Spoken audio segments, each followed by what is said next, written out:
आज है 7 अप्रैल 2026 दिन मंगलवार। Welcome back to Clean News UP. चलिए देखते हैं उत्तर प्रदेश की 25 फटाफट बड़ी खबरों को। आगरा में सस्ते आवास का बड़ा तोहफा, 50,000 लोगों को मिलेगा घर। उत्तर प्रदेश के मुख्यमंत्री योगी आदित्यनाथ आज आगरा में बड़ी सौगात देने जा रहे हैं। वे 5,142 करोड़ रुपए की लागत से बनने वाली ग्रेटर आगरा की 10 आवासीय टाउनशिप का शिलान्यास करेंगे।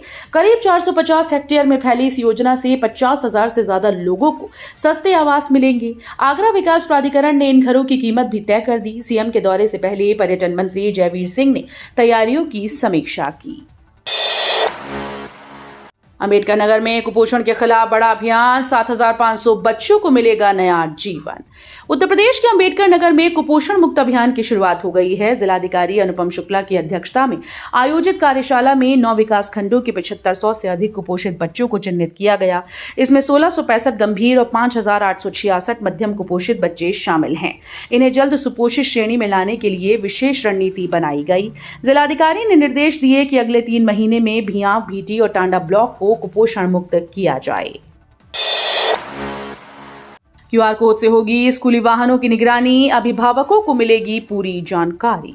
स्कूली बच्चों की सुरक्षा को लेकर परिवहन विभाग अब बड़ा कदम उठा रहा है। Integrated school vehicle management portal के जरिए सभी स्कूल वाहनों का डेटा ऑनलाइन लाया जा रहा है। अब हर स्कूली वाहन पर क्यूआर कोड लगाया जाएगा, जिसे स्कैन करके अभिभावक वाहन की पूरी जानकारी हासिल कर सकेंगे। इसमें फिटनेस परमिट, चालक का नाम, ड्राइविंग लाइसेंस जैसी जरूरी डिटेल शामिल होंगी। साथ ही नो योर बस सुविधा भी शुरू की गई है। बीएचयू का बड़ा फैसला, संबद्ध कॉलेजेस को भी मिलेगा सेंट्रल लाइब्रेरी का लाभ। काशी हिंदू विश्वविद्यालय ने शोध को बढ़ावा देने के लिए अहम कदम उठाया। अब बीएचयू से संबद्ध महाविद्यालयों के शोध निर्देशकों को विश्वविद्यालय की सयाजीराव गायकवाड़ केंद्रीय पुस्तकालय के ऑनलाइन संसाधनों तक पहुंच मिलेगी। इस फैसले से डीएवी पीजी कॉलेज, बसंत कन्या महाविद्यालय, बसंत महिला महाविद्यालय और आर्य महिला पीजी कॉलेज के पीएचडी सुपरवाइजर को व्यापक ई रिसोर्सेज का लाभ मिलेगा। इससे शोध की गुणवत्ता और उत्कृष्टता को नई दिशा मिलेगी। यूपी में इलाज पर नहीं रुकेगी जिंदगी, सीएम योगी का बड़ा भरोसा। उत्तर प्रदेश में अब पैसों की कमी किसी के इलाज में बाधा नहीं बनेगी। मुख्यमंत्री योगी आदित्यनाथ ने गोरखपुर के जनता दर्शन में ये भरोसा दिया। गोरखनाथ मंदिर में करीब 200 लोगों से मुलाकात के दौरान उन्होंने गंभीर बीमारियों के मरीजों को आश्वस्त किया कि सरकार इलाज के लिए पूरी आर्थिक मदद देगी। उन्होंने कहा कि मरीज उच्चीकृत अस्पताल से खर्च का एस्टीमेट तैयार कराएं, जिसके आधार पर सहायता दी जाएगी। साथ ही अधिकारियों को निर्देश दिए गए कि इस प्रक्रिया को तेजी से पूरा कर शासन तक भेजा जाए। यूपी में महिला ई रिक्शा पायलट की शुरुआत, सेफ मोबिलिटी से बढ़ी सुरक्षा। उत्तर प्रदेश में महिला सुरक्षा और सशक्तिकरण को बढ़ावा देने के लिए सेफ मोबिलिटी प्रोग्राम की शुरुआत की गई। इस योजना के तहत महिला ई रिक्शा पायलट तैयार किए जा रहे हैं, जो महिलाओं और बालिकाओं को सुरक्षित और सम्मानजनक सफर उपलब्ध कराएंगे। पहले चरण में स्वयं सहायता समूहों की महिलाओं को 1,000 ई रिक्शा दिए जा रहे हैं। अयोध्या, गोरखपुर, वाराणसी समेत कई जिलों में इसकी शुरुआत हो चुकी है, जबकि अन्य जिलों में जल्द लागू किया जाएगा। बाल श्रम पर सख्ती, हजारों बच्चों को मिला शिक्षा का सहारा। उत्तर प्रदेश में बाल श्रम के खिलाफ सरकार का सख्त अभियान जारी है। श्रम विभाग खतरनाक कामों में लगे बच्चों को मुक्त कराकर उन्हें शिक्षा से जोड़ रहा है। साल 2025-26 तक 7,583 बाल श्रमिकों की पहचान की गई, जिसमें से 3,080 बच्चों का स्कूलों में दाखिला कराया जा चुका है। वहीं बच्चों से काम कराने वालों पर कड़ी कार्रवाई की जा रही है। उनके खिलाफ मुकदमे दर्ज कर वसूली की जा रही है। सरकार का उद्देश्य सिर्फ बाल श्रम खत्म करना नहीं, बल्कि बच्चों को सुरक्षित भविष्य और बेहतर शिक्षा देना है। यूपी में हरियाली का महाअभियान, एक दिन में 35 करोड़ पौधे लगाने का लक्ष्य। उत्तर प्रदेश में इस साल हरियाली का नया इतिहास रचने की तैयारी है। योगी सरकार एक ही दिन में 35 करोड़ से अधिक पौधे लगाने का लक्ष्य लेकर ग्रीन मास्टर प्लान पर काम कर रही है। इस अभियान में गांव से लेकर शहर तक माइक्रो प्लानिंग मॉडल लागू किया जाएगा, जिससे हर स्तर पर जिम्मेदारी तय होगी। खास बात यह है कि अब सिर्फ पौधारोपण ही नहीं, बल्कि पौधों की देखरेख, जीवितता और निगरानी पर भी पूरा ध्यान दिया जाएगा। यूपी में फूड प्रोसेसिंग का बूम, हर महीने खुलेंगी 10 नई यूनिट। उत्तर प्रदेश में खाद्य प्रसंस्करण क्षेत्र तेजी से विकास की ओर बढ़ रहा है। खाद्य प्रसंस्करण नीति 2023 के तहत अब तक 114 यूनिट शुरू हो चुकी हैं, जिसमें करीब 400 करोड़ रुपए का निवेश हुआ। सरकार हर महीने लगभग 10 नई इकाइयां शुरू करने की तैयारी में है, जिससे रोजगार और स्वरोजगार के नए अवसर बनेंगे। खासतौर पर ग्रामीण क्षेत्रों में इस योजना का बड़ा असर देखने को मिलेगा। अधिकारियों के मुताबिक इस पहल से स्थानीय उत्पादों को राष्ट्रीय और अंतर्राष्ट्रीय बाजार तक पहुंचाने में मदद मिलेगी। अपराधियों पर सख्त कार्रवाई, हर थाने पर तैनात होंगे पैरवी अधिकारी।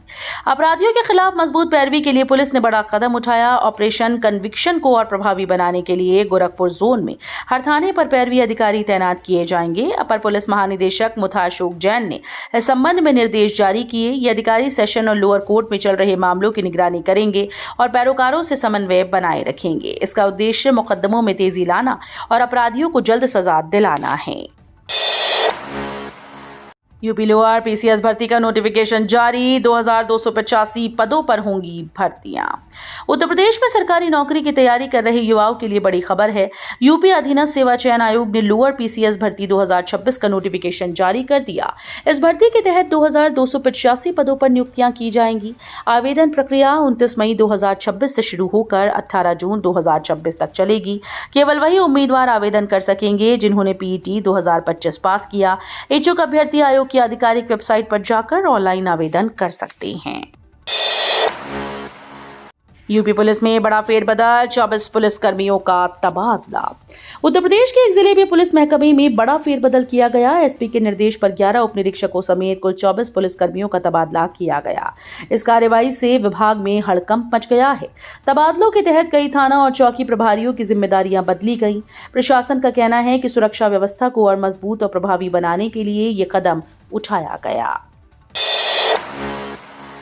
एक्सप्रेसवे के लिए जमीन अधिग्रहण, यूपी के जिले में खरीद बिक्री पर रोक। उत्तर प्रदेश के लखीमपुर खीरी में हाई स्पीड एक्सप्रेसवे परियोजना को लेकर बड़ा फैसला लिया गया। भूमि अधिग्रहण से पहले प्रशासन ने 4 तहसीलों के करीब 50 गांव में जमीन की खरीद बिक्री, भूमि उपयोग परिवर्तन और अनाधिकृत निर्माण पर रोक लगा दी। ये प्रतिबंध मोहम्मदी, गोला, मितौली, लखीमपुर तहसीलों में लागू किया गया। प्रशासन का कहना है कि यह कदम अधिग्रहण प्रक्रिया को सुचारू और पारदर्शी बनाने के लिए उठाया गया। इजरायल में यूपी के 6000 श्रमिक सुरक्षित, सरकार की लगातार नजर। इजरायल में जारी तनाव के बीच उत्तर प्रदेश के 6000 से अधिक श्रमिक पूरी तरह से सुरक्षित हैं। प्रदेश सरकार भारतीय दूतावास के जरिए लगातार उनकी स्थिति पर नजर बनाए हुए है। भारत के राजदूत जेपी सिंह ने भी कई बार श्रमिकों की सुरक्षा की पुष्टि की। दूतावास सभी श्रमिकों के संपर्क में है और उनकी जरूरतों का ध्यान रखा जा रहा है। हालांकि स्थिति को लेकर चिंता बनी है, लेकिन अब तक किसी ने वापसी की विशेष मांग नहीं की। यूपी में 711 जजेस का ट्रांसफर, न्यायिक व्यवस्था में बड़ा बदलाव। उत्तर प्रदेश में न्यायिक व्यवस्था को मजबूत बनाने के लिए बड़ा प्रशासनिक कदम उठाया गया। इलाहाबाद हाईकोर्ट ने वर्ष 2026 के लिए 711 जजेस के तबादले किए हैं। इसमें 266 एडिशनल डिस्ट्रिक्ट जज, 169 सिविल जज और 276 अन्य न्यायिक अधिकारियों का कार्यक्षेत्र बदला गया। ये राज्य के सबसे बड़े वार्षिक ट्रांसफर में से एक माना जा रहा है। इन तबादलों का उद्देश्य जिला अदालतों में लंबित मामलों के निस्तारण को तेज करना और न्यायिक व्यवस्था को संतुलित व प्रभावी बनाना है। यूपी बोर्ड का बड़ा फैसला, अब स्कूल्स में सिर्फ एनसीईआरटी और सरकारी किताबें अनिवार्य। उत्तर प्रदेश में शिक्षा व्यवस्था को पारदर्शी बनाने के लिए बड़ा कदम उठाया गया।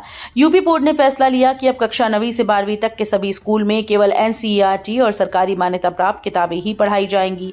ये नियम सरकारी, सहायता प्राप्त और निजी सभी स्कूल्स पर लागू होगा। इस निर्णय का उद्देश्य कमीशनखोरी पर रोक लगाना और छात्रों व अभिभावकों पर अतिरिक्त आर्थिक बोझ कम करना है। यूपी बना ड्रोन शक्ति का हब, सीएम योगी ने स्टार्टअप्स के नए युग की दी झलक। कभी अवैध हथियारों और अपराध के लिए बदनाम उत्तर प्रदेश अब स्टार्टअप और डिफेंस टेक्नोलॉजी का केंद्र बन रहा है। मुख्यमंत्री योगी आदित्यनाथ के नेतृत्व में प्रदेश तेजी से डिफेंस मैन्युफैक्चरिंग हब और स्टार्टअप इकोसिस्टम में बदल रहा है। लखनऊ में एक प्राइवेट स्टार्टअप ने अत्याधुनिक ड्रोन तकनीक विकसित की, जो बदलाव का प्रतीक है। इस विकास से दिख रहा है कि योगी सरकार के विजन और नीतियों का असर सीधे जमीन पर दिखाई दे रहा है। यूपी में पंचायत चुनाव होंगे, विधानसभा चुनाव के बाद कार्यकाल 26 मई तक। उत्तर प्रदेश में अब त्रिस्तरीय पंचायत चुनाव तय समय पर नहीं होंगे। उच्च पदस्थ सूत्रों की पुष्टि के अनुसार ये चुनाव अगले साल होने वाले विधानसभा चुनाव के बाद कराए जाएंगे। राज्य में सभी राजनीतिक पार्टीज का ध्यान वर्ष 2027 में होने वाले विधानसभा चुनाव पर केंद्रित है। इस वजह से कोई भी पार्टी स्थानीय चुनाव में उलझना नहीं चाहती। प्रदेश में ग्राम पंचायत, क्षेत्र पंचायत और जिला पंचायतों का कार्यकाल क्रमशः 26 मई, 19 जुलाई और 11 जुलाई को समाप्त हो रहा है। यूपी में गेहूं खरीद का बिगुल, 7 अप्रैल से स्लॉट बुकिंग, 10 से शुरू खरीद। मुख्यमंत्री मोहन यादव ने समत्व भवन में गेहूं उपार्जन की समीक्षा की। उन्होंने अधिकारियों को निर्देश दिए कि उपार्जन व्यवस्था सरल, सहज और किसानों के लिए सुविधाजनक हो। सभी किसानों का पंजीकरण कराने पर उनका गेहूं खरीदा जाएगा। छोटे किसानों को प्राथमिकता दी जाएगी। उपार्जन पोर्टल पर पंजीकरण कराने वाले किसानों के लिए स्लॉट बुकिंग मंगलवार 7 अप्रैल से शुरू होगी, जबकि पूर्व निर्धारित कार्यक्रम के अनुसार गेहूं खरीद की प्रक्रिया 10 अप्रैल से आरंभ होगी। बीजेपी स्थापना दिवस पर यूपी में शक्ति प्रदर्शन, सीएम योगी का कार्यकर्ताओं को खास संदेश। उत्तर प्रदेश में बीजेपी का 47वां स्थापना दिवस पूरे उत्साह और शक्ति प्रदर्शन के साथ मनाया गया। लखनऊ से लेकर गांव-गांव तक कार्यक्रमों में कार्यकर्ताओं और आम जनता की बड़ी भागीदारी देखने को मिली। इस मौके पर मुख्यमंत्री योगी आदित्यनाथ ने कार्यकर्ताओं को बधाई देते हुए कहा कि बीजेपी की यात्रा सत्ता नहीं बल्कि संस्कार और सेवा की है। उन्होंने पंडित दीनदयाल उपाध्याय, डॉक्टर श्यामा प्रसाद मुखर्जी और अटल बिहारी वाजपेयी के विचारों को प्रेरणा बताया। यूपी में ब्लड बैंकों पर सख्ती, अनियमितता पर 6 केंद्रों का संचालन बंद। उत्तर प्रदेश में ब्लड बैंकों की जांच के दौरान बड़ी लापरवाही सामने आई। खाद्य सुरक्षा और औषधि प्रशासन की टीम ने 6 जिलों में 18 ब्लड बैंकों की जांच की, जिसमें अनियमितता मिलने पर 6 के संचालन पर रोक लगा दी गई।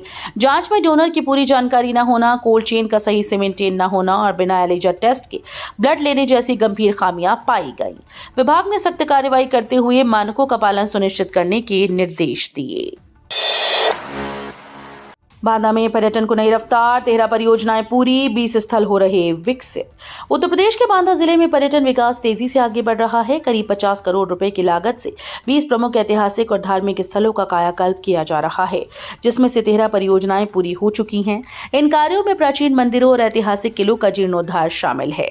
बुंदेलखंड क्षेत्र में पर्यटन को बढ़ावा देने के लिए सरकार की योजनाएं अब जमीन पर उतर रही हैं।